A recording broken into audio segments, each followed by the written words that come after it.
Hello friend, welcome to our channel. आप देख रहे हैं टीजीटी पॉलिटी में ब्रिटिश शासन के अंतर्गत जो पारित अधिनियम है उसका हम लोगों ने पिछले वीडियो में नोट्स देख लिया है। आइए उस पर आधारित कुछ क्वेश्चंस देखते हैं जो कि घटना चक्र पुस्तक से आपको कवर कराया जा रहा है। ये बहुत इंपॉर्टेंट होने वाला है टीजीटी और पीजीटी जो स्टूडेंट पॉलिटी से तैयारी करें उनके लिए। पहला क्वेश्चन है, ये पूछा गया है, किस परीक्षा में पूछा गया क्वेश्चन है, यूपी पीसीएस प्री 2003 में पूछा गया क्वेश्चन है, नोट्स पर आधारित है जो मैंने आपको कराया है नोट्स। तो ये ब्रिटिश शासन के अंतर्गत जो पारित अधिनियम है उससे संबंधित सारे नोट्स हैं। तो पहला क्वेश्चन है, निम्नलिखित में से किस अधिनियम के अंतर्गत भारतीय विधान परिषद को बजट पर बहस करने की शक्ति प्राप्त हुई? तो भारतीय विधान परिषद को किस अधिनियम के तहत, भारत परिषद अधिनियम 1861 के तहत, कि भारत परिषद अधिनियम 1892 के तहत, कि ये है मार्लो मिंटो सुधार, कि ये है चेम्सफोर्ड सुधार, मॉन्टेस्क्यू चेम्सफोर्ड सुधार। इसको कहते हैं 1919 को मॉन्टेस्क्यू चेम्सफोर्ड सुधार, और भारत परिषद अधिनियम 1909 को कहते हैं मार्ले मिंटो सुधार। तो ये मार्ले मिंटो तो होगा नहीं, चेम्सफोर्ड सुधार होगा ही नहीं, चेम्सफोर्ड मॉन्टेस्क्यू सुधार होगा नहीं, ये दोनों ए या बी में से कोई होगा। भारत परिषद अधिनियम 1861 या भारत परिषद नियम 1892। तो स्टूडेंट इसका आंसर आप लोग इसका आंसर दे चुके होंगे। अगर नहीं दिए हैं तो सुन लीजिए, इसका होगा आंसर, अगर आपको पता है। अगर आपको नहीं पता है तो आपसे होगा बी, भारत परिषद अधिनियम 1892। यहाँ देखिए बी, यहाँ पे इसकी डिफिनीशन दी गई है कि 1892 के भारतीय परिषद अधिनियम ने विधान परिषद के कार्यों में वृद्धि की। इसके तहत बजट पर बहस करने की शक्ति दी, परंतु मतदान का अधिकार नहीं दिया। इस अधिनियम के तहत कार्यपालिका से प्रश्न पूछने की अनुमति दी गई। दूसरा क्वेश्चन देखते हैं कि ब्रिटिश भारत में सांप्रदायिक प्रतिनिधित्व की व्यवस्था निम्नलिखित में से किस अधिनियम द्वारा की गई? सांप्रदायिक प्रतिनिधित्व की, भारतीय counselling 1892, Morley Minto 1909, Montesquieu Chelmsford 1919, की भारत परिषद अधिनियम 1935। किसके तहत सांप्रदायिक प्रतिनिधित्व की व्यवस्था की गई? तो अभी हम लोगों ने पढ़ा है कि मार्ले मिंटो सुधार 1909 द्वारा ब्रिटिश भारत में सांप्रदायिक प्रतिनिधित्व की व्यवस्था की गई। तो होगा ऑप्शन नंबर बी सही है। देखते हैं ऑप्शन नंबर कौन सा सही है। ऑप्शन नंबर बी सही है। तो ऑप्शन नंबर बी सही है। इसका डिफिनीशन देख लेते हैं कि भारतीय परिषद अधिनियम 1909, मार्ले मिंटो सुधार 1909 द्वारा ब्रिटिश भारत में सांप्रदायिक प्रतिनिधित्व की व्यवस्था की गई, जिसके अंतर्गत मुसलमानों के लिए पृथक निर्वाचन मंडल का प्रावधान किया गया। ये पूछा गया है क्वेश्चन एमपी पीसीएस प्री 2019 में। अगला क्वेश्चन देखते हैं कि निम्नलिखित में से किस एक अधिनियम द्वारा भारत में संघीय न्यायालय की स्थापना की गई? किस अधिनियम द्वारा संघीय न्यायालय की स्थापना की? भारत परिषद अधिनियम 1861, भारत सरकार अधिनियम 1909, कि भारत सरकार अधिनियम 1919, की इनमें से कोई नहीं। तो इसमें जो है इसका आंसर होगा कि भारत परिषद अधिनियम 1861 भी नहीं है, भारत सरकार अधिनियम 1909 भी नहीं है, 1919 भी नहीं है। ऑप्शन होगा डी, उपयुक्त में से कोई नहीं। आइए देखते हैं आंसर। आंसर डी है। ये पूछा गया है यूपी पीसीएस प्री 2014 में पूछा गया है। ये ऑप्शन नंबर डी सही है। आइए देखते हैं इसका डिफिनीशन देखते हैं कि भारत में संघीय न्यायालय की स्थापना 1 अक्टूबर 1937 को भारत सरकार अधिनियम 1935 के अंतर्गत की गई। इसके मुख्य सर मॉरिस ग्वेयर थे। उपयुक्त दिए गए विकल्पों में से भारत सरकार अधिनियम 1935 नहीं होने के कारण विकल्प डी सही है, क्योंकि 1935 यहाँ पर दिया नहीं है। अगर 1935 दिया रहता तो वो सही रहता। तो यहाँ पे अगर उपयुक्त में से कोई नहीं सही है। अब इसी पर सेम आधारित क्वेश्चन एक और देखिए। अभी हम लोगों ने देखा कि भारत का संघीय न्यायालय निम्नलिखित में से किस वर्ष में स्थापित किया गया? किस वर्ष में स्थापित किया गया ये पूछा गया है यूपी पीसीएस मेन में 2015 में। तो 1935 में, 1937 में, 1946 में या 1947 में? अभी तुरंत जस्ट हमने देखा कि अधिनियम 1935 के तहत 1937 में स्थापित किया गया। तो ऑप्शन होगा ऑप्शन बी 1937। तो होगा ऑप्शन बी 1937। अब आते हैं क्वेश्चन नंबर 5। क्वेश्चन नंबर 5 देखते हैं। क्वेश्चन नंबर 5 क्या है? क्वेश्चन नंबर 5 में दिया है केंद्र में द्वैध शासन किस अधिनियम के अंतर्गत स्थापित किया गया? केंद्र में जो था द्वैध शासन किस अधिनियम के तहत, केंद्र में यहाँ बोला जा रहा है ना कि राज्य में, केंद्र में किस शासन किस अधिनियम के तहत स्थापित किया गया? तो 1909 यानी कि मार्ले मिंटो के तहत, 1919 यानी कि चेम्सफोर्ड मॉन्टेस्क्यू चेम्सफोर्ड द्वारा, या 1935 द्वारा, या 1947 द्वारा। तो इसका होगा ऑप्शन, कौन सा ऑप्शन सही होगा? मॉन्टेस्क्यू सही होगा। मार्ले मिंटो, मॉन्टेस्क्यू की 35 की 37। तो स्टूडेंट अगर आपने अच्छे से पढ़ाई की है तो होगा ऑप्शन नंबर बिल्कुल सही, आपने सही चुना है। ऑप्शन नंबर सी सही है। भारत सरकार अधिनियम 1935 के तहत केंद्र में द्वैध शासन की प्रणाली अपनाई गई। कौन से देखते हैं, ये डिफिनेशन देखते हैं कि भारत शासन सरकार अधिनियम 1935 के अंतर्गत केंद्र में द्वैध शासन एक नए अखिल भारतीय संघ की स्थापना तथा प्रांतों में द्वैध शासन की व्यवस्था समाप्त करने का प्रावधान किया गया। प्रांतों में द्वैध शासन का उपबंध 1919 के अधिनियम के तहत किया गया। केंद्र में द्वैध शासन के तहत संघीय विषयों को दो भाग में बांटा गया। कौन कौन से? आरक्षित और हस्तांतरित विषय। तो यहाँ पर ये हो गया क्वेश्चन। अगला क्वेश्चन देखते हैं, निम्नलिखित में से किस अधिनियम में केंद्र शासन प्रणाली को स्थापित किया गया? किस अधिनियम ने केंद्र शासित प्रणाली को स्थापित किया? तो यहाँ पर देखिए, यहाँ हमने देखा कि कौन सा था कि केंद्र में द्वैध शासन किस अधिनियम के तहत स्थापित किया गया। तो अभी हम लोगों ने देखा कि कौन से शासन की भारत सरकार 1935 के तहत स्थापित किया गया। अब देखते हैं आगे क्वेश्चन क्या ये है कि किस अधिनियम के तहत केंद्र में द्वैध शासन को स्थापित किया गया। ये क्वेश्चन सेम क्वेश्चन है, देखिए यूपीपीएससी 2014 में पूछा गया क्वेश्चन है। भारत शासन अधिनियम 1935, 1919, 1909, 1892।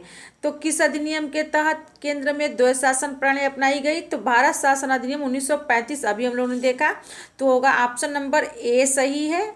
और व्याख्या हम लोग देख चुके हैं। क्वेश्चन नंबर आगे देखते हैं 7। 1919 के भारत शासन अधिनियम की निम्नलिखित में से कौन सी प्रमुख विशेषता या विशेषताएं हैं? 1919 को किस नाम से जानते हैं? इसको मॉन्टेस्क्यू चेम्सफोर्ड अधिनियम के नाम से हम जानते हैं।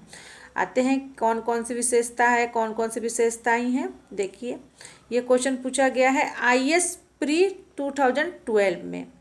पहला, प्रांतों की कार्यकारिणी सरकार में द्वैध शासन की व्यवस्था। दूसरा, मुसलमानों के लिए पृथक सांप्रदायिक निर्वाचन मंडलों की व्यवस्था। केंद्र द्वारा प्रांतों को विधायनी शक्ति का हस्तांतरण। तो कौन सा कूट सही है? केवल 1 या 2 और 3 सही है, कि 1 और 3 सही है, कि 1 2 3 तीनों सही है? तो केवल 1 सही है, या फिर 2 और 3 सही है, या फिर 1 और 3 सही है, या फिर 1 2 3 तीनों सही है? तो स्टूडेंट इसका होगा ऑप्शन नंबर सही होगा। ऑप्शन नंबर कौन सा होगा? आपने सही पहुंचाना। इसका होगा ऑप्शन नंबर सी सही है, केवल 1 और 3। मुसलमानों के लिए पृथक सांप्रदायिक निर्वाचन मंडलों की व्यवस्था इसमें नहीं थी। प्रांतों की कार्यकारिणी सरकार में द्वैध शासन की व्यवस्था, और केंद्र द्वारा प्रांतों को विधायनी शक्ति का हस्तांतरण किया गया था। भारत शासन अधिनियम 1919 ब्रिटिश संसद के द्वारा पारित अधिनियम था, जिसका उद्देश्य था भारतीय शासन में भारतीयों की भागीदारी को बढ़ाना। इस अधिनियम को भारत सचिव एडविन मॉन्टेस्क्यू एवं वायसराय लॉर्ड चेम्सफोर्ड के कार्यकाल में पारित किया गया। इस अधिनियम के द्वारा राज्यों में द्वैध शासन की स्थापना की गई। ऐसे प्रत्येक राज्य में राज्य के प्रशासन को 2 श्रेणियों में बांटा गया, आरक्षित एवं हस्तांतरित। साथ ही केंद्र और प्रांतों के शक्तियों के विभाजन के लिए अनुसूची में विषयों का विभाजन किया गया। और जहां तक मुसलमानों के लिए पृथक सांप्रदायिक निर्वाचन व्यवस्था का प्रश्न है, तो ये प्रावधान किया गया था मार्ले मिंटो सुधार 1919 में ही कर दिया गया था। 1909 में 1919 के अधिनियम में व्यवस्था न केवल जारी रही, बल्कि इसे सिखों, यूरोपियों, ईसाइयों और एंग्लो इंडियनों के लिए भी विस्तारित किया गया। अगला क्वेश्चन है, भारतीय विधान पालिका प्रथम बार द्विसदनीय बनाई गई। कब बनाई गई? 1892 के तहत कि 1909 के तहत कि 1919 के तहत कि 1935 के तहत? ये क्वेश्चन पूछा गया है यूपी पीसीएस मेन में 2008 में। तो ये बनाई गई थी, कौन सा? ए होगा, बी होगा, सी होगा या डी होगा? तो स्टूडेंट, जैसा कि आपने अभी पढ़ा है, तो ये होगा ऑप्शन नंबर, विधान पालिका परिषद प्रथम बार द्विसदनीय कब बनाई गई थी? तो ऑप्शन नंबर डी सही है, 1935 के भारत सरकार अधिनियम द्वारा। ऑप्शन नंबर डी सही है, नहीं सॉरी, ऑप्शन नंबर सी सही है, 1919 के भारत सरकार अधिनियम द्वारा।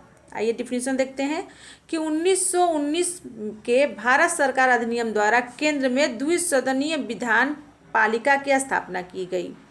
ऊपरी सदन राज्य परिषद कहलाया, जो 5 वर्ष के लिए होता है, और उसके 60 सदस्यों में से अधिकतम 20 सदस्य सरकारी हो सकते थे। निचला सदन जो था केंद्रीय विधान सभा कहलाता था, जो 3 वर्ष के लिए होता था। भारत शासन अधिनियम 1919 की धारा 19 के तहत क्या हुआ? उसके 140 सदस्यों में से 100 निर्वाचित और 40 मनोनीत होते थे। तो ये कब हुआ? तो भारत विधान पालिका जो है प्रथम बार द्विसदनीय कब बनाई गई थी? तो 1919 मॉन्टेस्क्यू चेम्सफोर्ड सुधार द्वारा बनाई गई थी। आइए अब नेक्स्ट क्वेश्चन देखते हैं, कौन सी एक्ट द्विसदनीय विधायिका लाया? कौन सा एक्ट लाया द्विसदनीय विधायिका? सेम क्वेश्चन है, 1961 एक्ट, 1917 एक्ट, 1919 एक्ट कि 1915 एक्ट? तो आंसर होगा सी, 1919 एक्ट। ऑप्शन नंबर सी सही है, ऑप्शन नंबर सी सही है। ये है एमपीपीसीएस प्री पूछा। अगला क्वेश्चन है कि राष्ट्रपति की अध्यादेश निर्गत करने की शक्ति प्रेरित है, किससे प्रेरित है?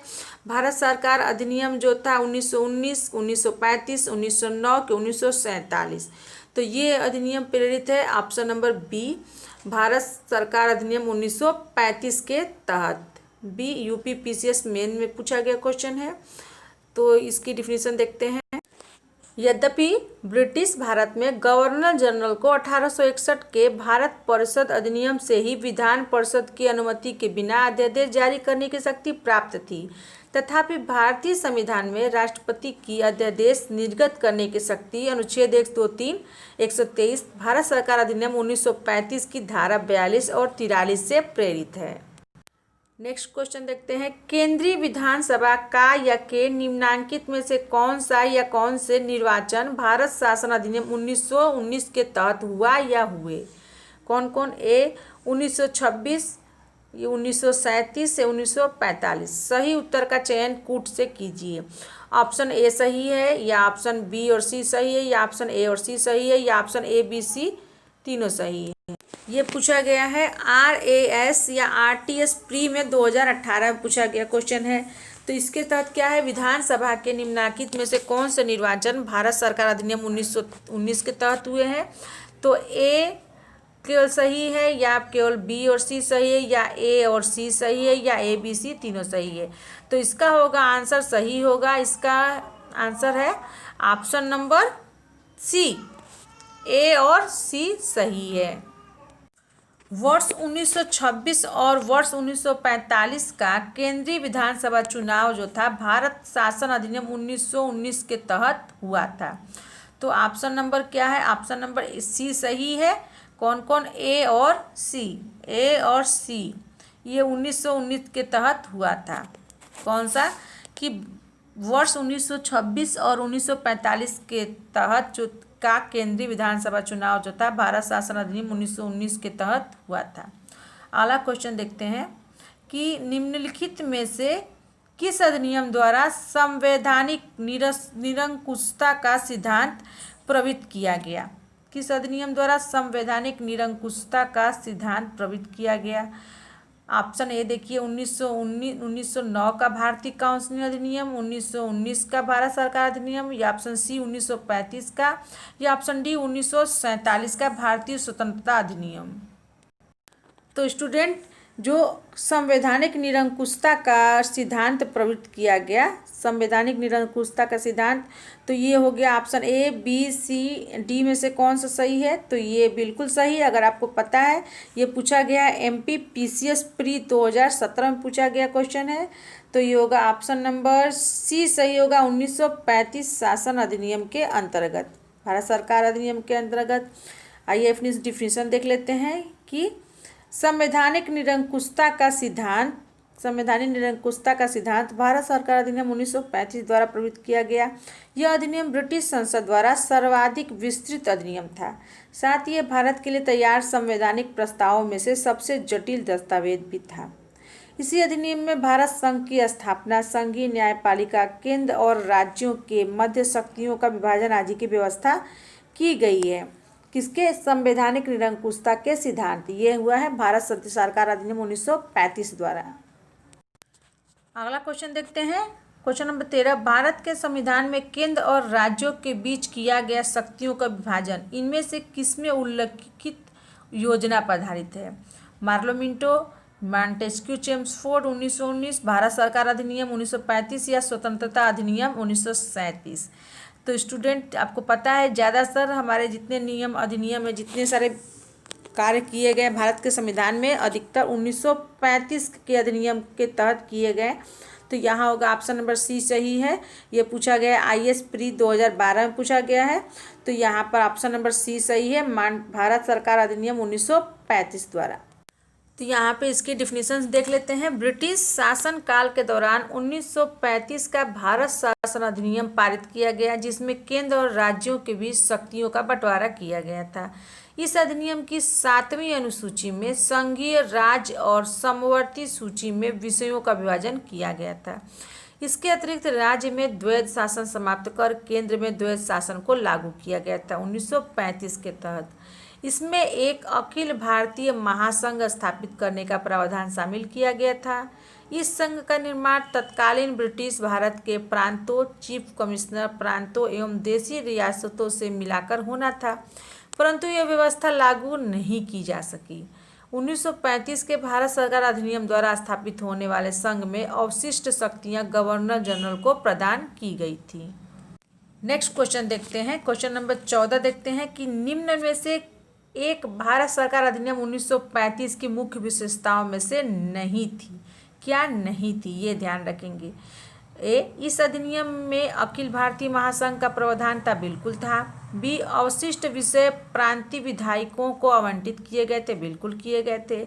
यह प्रांतीय स्वतंत्रता के सूत्रपात का संकेत था, बिल्कुल नहीं। प्रांतीय स्वतंत्रता कहाँ इसको मिल रही है? इसने प्रांतीय स्तर पर द्वैध शासन प्रणाली को समाप्त कर केंद्र में लागू किया था। ये आरएएस या आरटीएस प्री में 2016 में पूछा गया क्वेश्चन है।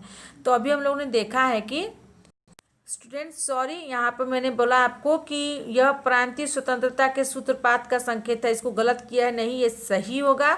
इसका होगा ऑप्शन नंबर, इसका कौन सा है? ये भी सही, ये भी सही, ये भी सही। ऑप्शन नंबर बी नहीं है, तो यानी कि होगा ऑप्शन नंबर बी ही सही होगा। ऑप्शन नंबर बी सही है, क्योंकि पूछा है कि नहीं थी, तो यहाँ पे 1935 की विशेषता नहीं थी। इस अधिनियम में अखिल भारतीय महासंघ का प्रावधान किया गया, राष्ट्र प्रांतीय स्वतंत्रता के सूत्रपात का संकेत किया गया और प्रांतीय स्तर पर द्वैध शासन प्रणाली को समाप्त कर केंद्र में लागू किया गया। ऑप्शन नंबर बी नहीं, अवशिष्ट विषय प्रांतीय विधायकों को आवंटित किए गए, ये इसमें नहीं है, तो ऑप्शन नंबर बी सही है। यहाँ देखते हैं क्वेश्चन नंबर 15। एक संघीय व्यवस्था और केंद्र में द्वैध शासन भारत में लागू किया गया। एक संघीय व्यवस्था और केंद्र में द्वैध शासन कब लागू किया? ये यूपी पीसीएस मेंस के पूछा क्वेश्चन है कि 1909 द्वारा, 1919 द्वारा, कि 1935 द्वारा, कि उपयुक्त में से कोई नहीं।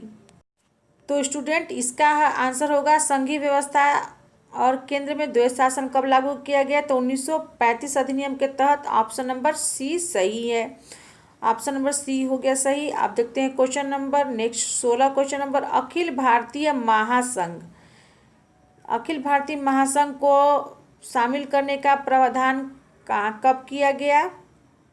अखिल भारतीय महासंघ स्थापित करने का प्रावधान शामिल किया गया कब किया गया? भारतीय शासन अधिनियम 1935 की, अगस्त प्रस्ताव 1940 की, 1919 की, 1946 में। कब किया गया?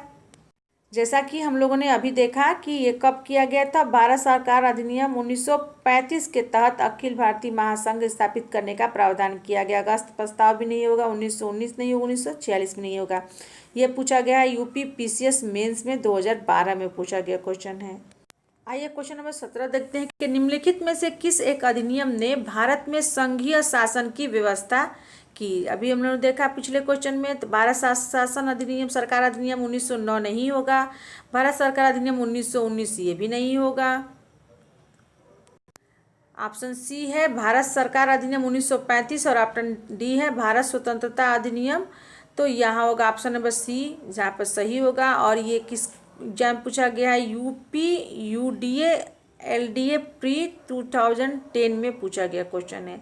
अगला क्वेश्चन देखते हैं। अगला क्वेश्चन कौन सा है? ऑप्शन नंबर सी सही है। अगला क्वेश्चन 18वां क्वेश्चन देखते हैं। 1935 के अधिनियम द्वारा 1935 के अधिनियम द्वारा स्थापित संघ में अवशेष शक्तियां किसको दी गई थी? किसको दी गई थी? संघीय विधान पालिका को, बी प्रांतीय विधानमंडल को, या सी गवर्नर जनरल को, या डी प्रांतीय गवर्नरों को। ये यूपी पीसीएस मेंस 2008 और आईएएस प्री 2018 में दोनों पूछा गया क्वेश्चन है। तो 1935 अधिनियम द्वारा स्थापित संघ में अवशेष शक्तियां किसको प्रदान की गई थी? तो संघीय विधान पालिका को, कि प्रांतीय विधानमंडल को, कि प्रांतीय गवर्नरों को, कि गवर्नर जनरल को। तो इसका होगा ऑप्शन नंबर सी सही है। Option number C governor general को। क्वेश्चन 19 देखते हैं। निम्नांकित में से कौन सा एक भारत शासन अधिनियम 1935 में स्वीकार किया गया महत्वपूर्ण और अस्थायी अवयव नहीं है? पहले नहीं पर हम मेंशन करते हैं। ए देश के लिए लिखित संविधान, बी विधानमंडल के लिए निर्वाचित एवं जवाबदेह प्रतिनिधि, सी एक संघ की योजना पर विचार, या डी विधानमंडल के लिए सरकारी सदस्यों का समवाचित किया जाना। ये पूछा गया है यूपी पीसीएस मेन 2010 में। तो इसका होगा ऑप्शन नंबर यहाँ सही होगा ए देश के लिए लिखित संविधान। इसमें से कोई बात नहीं स्वीकार की गई, इसमें महत्वपूर्ण अस्थायी अवयव नहीं है। यहाँ देखते हैं ऑप्शन नंबर ए सही है। भारत शासन अधिनियम 1935 में देश के लिए लिखित संविधान का उल्लेख नहीं था। भारत के लिए संविधान का सर्वप्रथम उल्लेख क्रिप्स मिशन के तहत किया गया। अन्य तीनों विकल्प भारत शासन अधिनियम 1935 में समाहित थे। अगला क्वेश्चन 20वां क्वेश्चन कौन सा है कि 1935 का गवर्नमेंट ऑफ इंडिया एक्ट इतना महत्वपूर्ण क्यों है? गवर्नमेंट ऑफ इंडिया महत्वपूर्ण इतना क्यों है कि यह भारतीय संविधान का मुख्य स्रोत है, कि इसके द्वारा भारत को स्वतंत्रता मिली, कि इसमें भारत विभाजन उल्लेखित है, कि इसके द्वारा रियासतें समाप्त हुई। इतना महत्वपूर्ण क्यों है? ये इतना महत्वपूर्ण ये यूपी लोअर सब प्री 2015 में पूछा गया है। तो इतना महत्वपूर्ण क्यों है? तो यहाँ है कि option A B C D में से कौन सा ऑप्शन सही होगा? कि यह संविधान का प्रमुख स्रोत है, कि स्वतंत्रता मिली, कि विभाजन में उल्लेखित है, कि रियासत समाप्त हुई। तो ये होगा ऑप्शन नंबर ए सही होगा। यह भारत संविधान का प्रमुख स्रोत है। आगे देखते हैं, इसकी डिफिनीशन देखते हैं क्या है कि भारत का वर्तमान जो संवैधानिक ढांचा जो है बहुत कुछ किस पर निर्भर है? 1935 के अधिनियम पर आधारित है। 1935 के मुख्य उपबंध इस प्रकार हैं। संघात्मक सरकार की स्थापना, दूसरा केंद्र में द्वैध शासन की स्थापना, तीसरा प्रांतों में द्वैध शासन की स्थापना पर स्वायत्त शासन की स्थापना, चौथा द्विसदनीय केंद्रीय विधानमंडल, पांचवा प्रांतीय शासन व्यवस्था, छठवां प्रांतीय विधानमंडल, सातवां केंद्र और प्रांतों में शक्तियों के विभाजन और आठवां फेडरल न्यायालय की स्थापना आदि। इसलिए ये बहुत इंपॉर्टेंट हो जाता है। नेक्स्ट क्वेश्चन देखते हैं। और इस पॉइंट का इस जो हम लोग टॉपिक ब्रिटिश शासन के अधीन जो भारत का पारित अधिनियम है उसके पॉइंट का अंतर्गत सबसे लास्ट क्वेश्चन है, जो कि यूपी पीसीएस मेंस में 2011 में पूछा गया क्वेश्चन है कि निम्नलिखित अधिनियमों में से किस अधिनियम के फलस्वरूप बर्मा भारत से अलग हुआ? बर्मा यानी कि म्यांमार भारत से अलग हुआ। किस अधिनियम के तहत? Indian council act 1919, government of India act 1909, B government of India act 1919, C government of India act 1935 या इंडियन इंडिपेंडेंस एक्ट 1947। तो हमको पता है कि यहाँ पर होगा option number A B C D में से कौन सा ऑप्शन सही होगा। किस अधिनियम के तहत बर्मा जो है भारत से अलग अलग हुआ। स्टूडेंट आप इसमें कुछ गैस करिए, आपने अभी अध्ययन किया है तो बिल्कुल सही आपका जो आंसर, अगर आपका आंसर है सी तो सी बहुत सही है, आपने आंसर लगाया है। आइए इसकी डिफिनीशन देखते हैं कि गवर्नमेंट ऑफ इंडिया एक्ट 1935 के प्रावधान के अनुरूप 1937 में बर्मा को भारत से अलग कर दिया गया। तो स्टूडेंट अब नेक्स्ट वीडियो में हम देखेंगे संविधान सभा एवं संविधान निर्माण की प्रक्रिया, इस पर नोट्स देखेंगे, फिर उसके बाद उसके पर आधारित क्वेश्चन हम देखेंगे। ये सारा कवर कराया जा रहा है आपको घटना चक्र पुस्तक से, जो कि बहुत इंपॉर्टेंट पुस्तक है। अगर आप मेरे चैनल पर नए हैं, अगर टीजीटी की तैयारी कर रहे हैं, टीजीटी पॉलिटी या टीजीटी हिस्ट्री से, तो मेरे चैनल पर बने रहेंगे। मेरे चैनल को लाइक शेयर सब्सक्राइब जरूर करिएगा और हाँ, वीडियो देखने के बाद एक प्यारा सा कमेंट जरूर करिएगा आपको वीडियो कैसा लगा। मिलते हैं नए वीडियो में। वीडियो देखने के लिए बहुत बहुत धन्यवाद।